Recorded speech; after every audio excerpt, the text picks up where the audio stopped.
a stretching routine is integral to anybody who plays tennis, and today I'm going to talk you through some of my favorite stretches, why I do them and how to do them. Also, you may be wondering where I am right now. I'm actually at Crandon Park, which is located in Key Biscayne in Miami. It's where the Miami Open used to take place. It's the middle of summer here, so think incredible humidity and a lot of heat. It's 35 degrees now, and I don't know the percentage of humidity, but as soon as you step outside you start to sweat immediately. So I'm going to try and stretch right in the sunlight here. It's probably going to be pretty brutal, but I'm doing it for you guys. So where do I get these stretches from? Well, my sister is actually a professional yoga instructor, which has helped me a lot. She's been able to sort of identify where my tight parts are and give me the specific stretches to sort of counteract the tightness, essentially. But yeah, I mean, let's get into it, guys. Okay, hat on and protected from the sun, and yeah, I mean, I'm not sure where else to put the microphone, but every time I put it on my t-shirt, you can hear my chains jangling around. So yeah, I've set up a little towel here. Now, I know this is a hard court, and I wouldn't recommend stretching directly on a hard court, because it's going to be, you know, it's probably not going to feel the most comfortable. I'm pretty used to it. I've got a towel here, but if you have a yoga mat or something with more cushioning, then I definitely recommend using that. I always start just with a deep lunge like this, just to really loosen up the hips, and I will pulse a bit into this. Also, guys, it's really important to warm up before you stretch. Don't just go into stretching cold. These stretches, I forgot to say, are specifically for post-tennis. So once you've finished on court, these are the stretches you should be doing just to cool down and loosen up the muscles. First one is a deep lunge, and you should feel this in your sort of groin area and your hamstring on this leg, and also across the hip flexors of your left leg. For a deeper stretch, we can go into a crescent lunge, which looks like this. You can really feel this pulling the hip flexor here. So I like to hold every stretch for a minimum of 10 seconds, maximum of 20 seconds. And it's always important to stretch both legs. So here I'm stretching my right leg, left hip flexor. And of course, once I finish this leg, I will go onto the other leg and do exactly the same.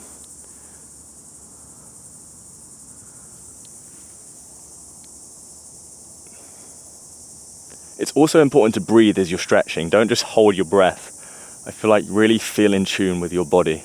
I feel like I'm giving a yoga lesson now, but a lot of people forget to breathe or just hold their breath. Okay, so that's the first stretch. My second stretch I love to do is called a pigeon pose. Now, there's variations to every stretch, and depending on whether you're a beginner or pretty advanced, it's going to vary, and depending on how flexible you are as well. So if you're just starting as a beginner, to get into this stretch, you want to put one leg forward like this, bend at probably more acute than a 90-degree angle, and you know, you want to keep that back nice and straight. And what else do you want to do in this stretch? Sorry, normally I'm never explaining it, I'm just doing it myself. But yeah, you really want to feel this again in your glute on your right leg, if your right leg's bent, and also towards the top of your hamstring. Just sit nicely into this. Now, if you're tight, you probably won't be able to get your glute on the ground. That's completely fine. You know, if you start higher up like this and just each 5 seconds work your way into a deeper stretch. And then once you get really good at this, you can actually reach forward and work your face towards the ground. Really good stretch for the glutes and hips, this one. Essential for me. Of course, we've got to do the other leg. Now, I'm less flexible in my left leg. Probably because I'm always hitting forehands and loading on this left leg, but I can see I can't get as low with my glute on this side. I can still get pretty low, but yeah, not as low as my right side. But yes, that's the second stretch, called the Pigeon Pose.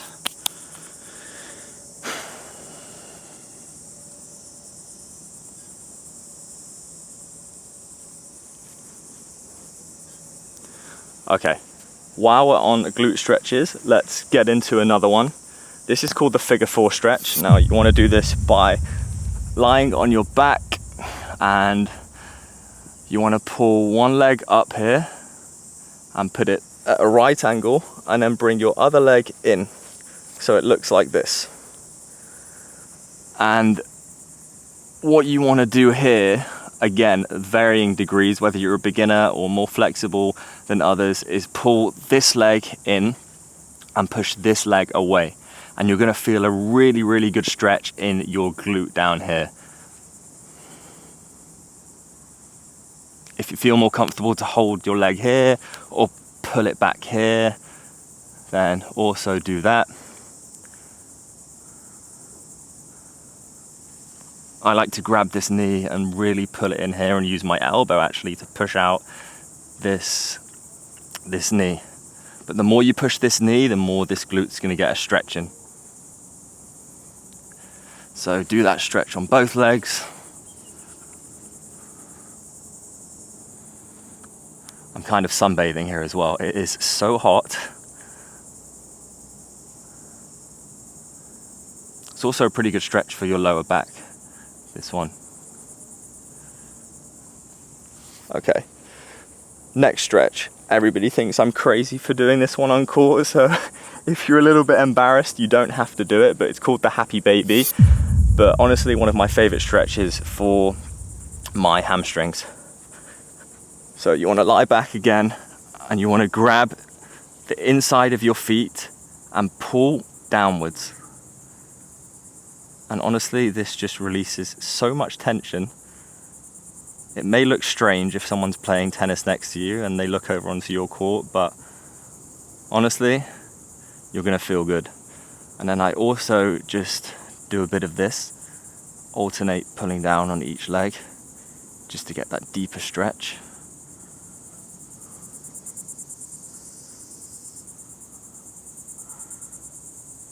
I then go into something which is called the Plow Pose. Now, also quite a difficult stretch to go all the way back if you are a beginner. However, try and go as far back as you can. It's a really good stretch for your hamstrings and lower back.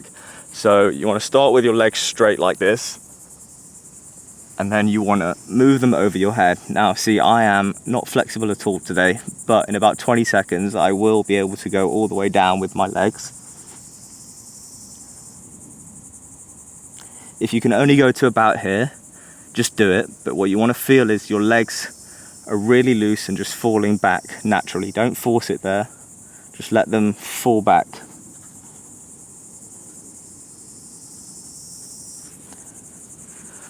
That just shows I need to stretch more. I've been playing tennis every day out here in Miami, 2-3 hours a day, and honestly haven't been keeping up with the stretching as much as I should have done, which is actually what inspired me to make this video. I'm like, get out, go stretch today. Okay, next stretch is going to target the quads and hip flexors. So we're going to go back into that lunge position that we were in earlier, and we are then, this is what's going to hurt your knees on a hard court, so just a warning, don't try this if you have bad knees.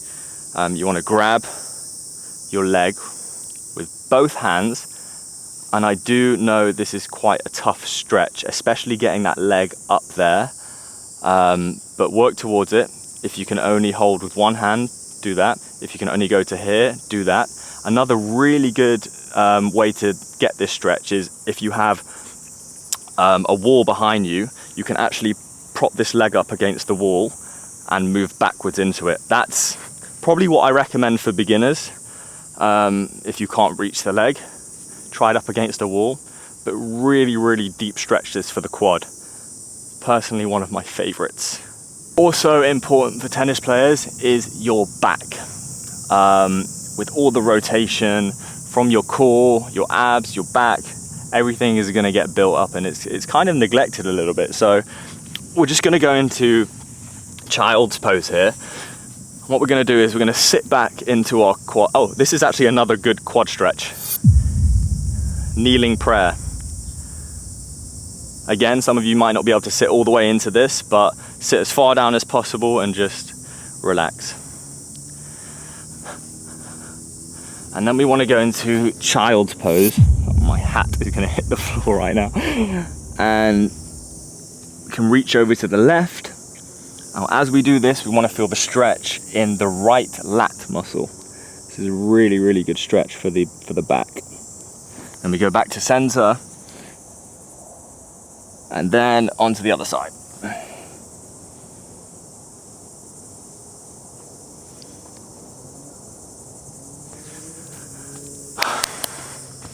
Perfect. Then let's go into some spinal twists. Okay, so once again, guys, on your back, and you want to grab one leg with the opposite hand and pull it over to the side like this, and then outstretch this hand and look across towards your hand. Now this is called the supine spinal twist. A great stretch for the spine, really getting that twist in, and I always feel a lot of release in my lower back for this one, and my gluteus maximus. Other side.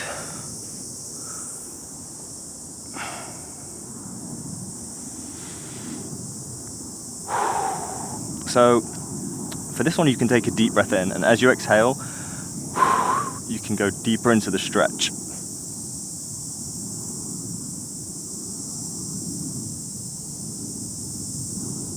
Okay, now another back stretch which I love.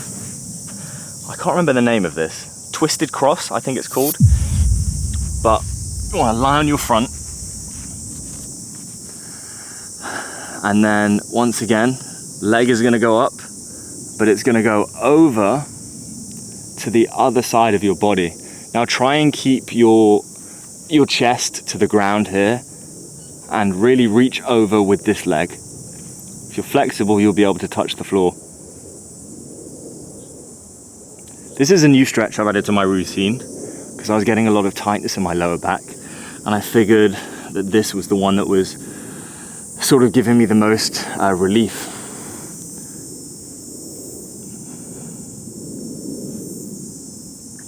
Hold that for a good 10 seconds. And maybe some of you are thinking, how long do I stretch for?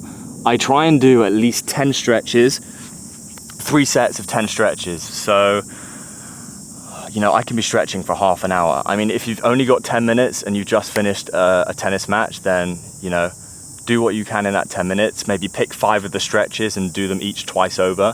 But I really think it's important to stretch just each muscle more than once, because you can go deeper into the stretch every time.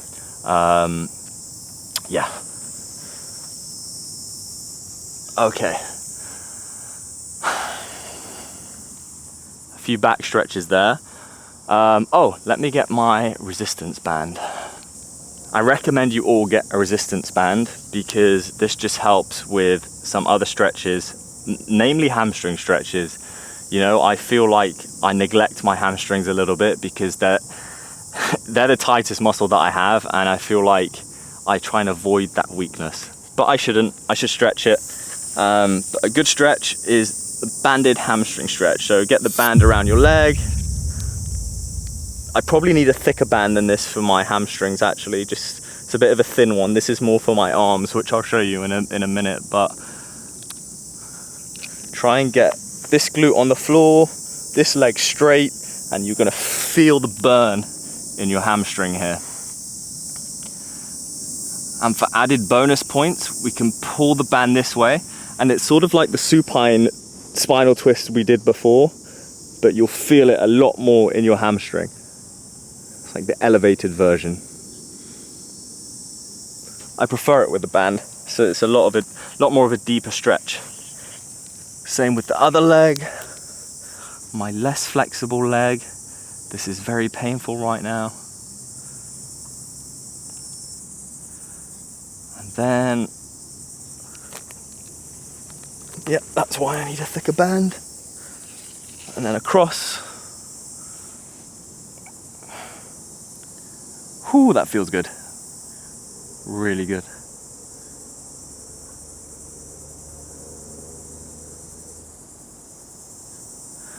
Okay. Shoulders. Guys, the shoulder is a very interesting thing. I actually had shoulder surgery back in November of 2024. I had my bone shaved down because I was getting a lot of inflammation and irritation, probably because I was playing tennis too much.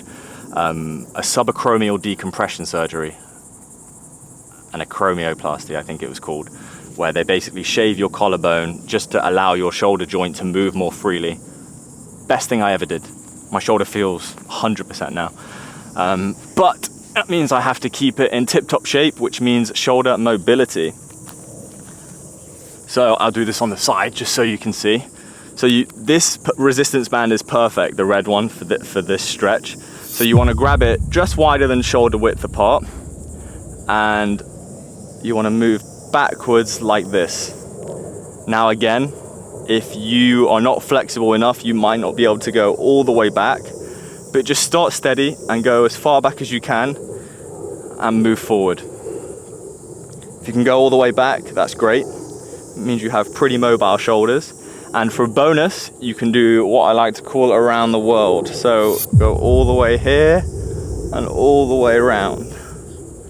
All the way here and around. And then other side.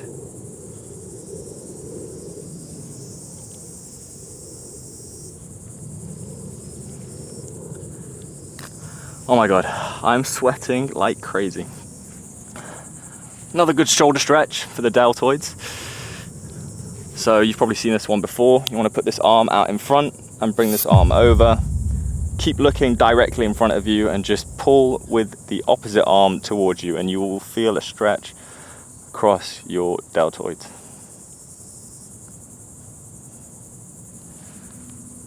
Other side. This one's really important as well. I have a one-handed backhand, and being flexible in this region to be able to sort of, you know, when you're coiling on the backhand, you really use all these muscles to pull back. So being flexible in them is also integral. One of my favorite calf stretches I normally do against a wall like this. I don't have a wall right now, so we're gonna do another one. So you get into this sort of downward dog position, and I bend one leg like this, and I stretch the outstretched leg, and you can go into an alternating bounce with this, 5 seconds on each calf. Stretching your calf is really important to protect your Achilles. If you have tight calves, you're more at risk of getting ankle injuries, Achilles injuries. So always make sure to stretch out your calves. I know it's a smaller muscle, but tennis players on our toes all the time, we do really use our calves a lot. So I hope you can see how much I'm sweating, by the way. I also chose to wear all black, which was a pretty silly decision, I think. But yeah, those are my stretches. There's a lot more I do, and I post them on Instagram once every 2 weeks. If you have any questions or want to see more videos like this, then please like, subscribe. If you have any questions, leave a comment below. And that's pretty much it, guys. Yeah, I'll see you in the next video.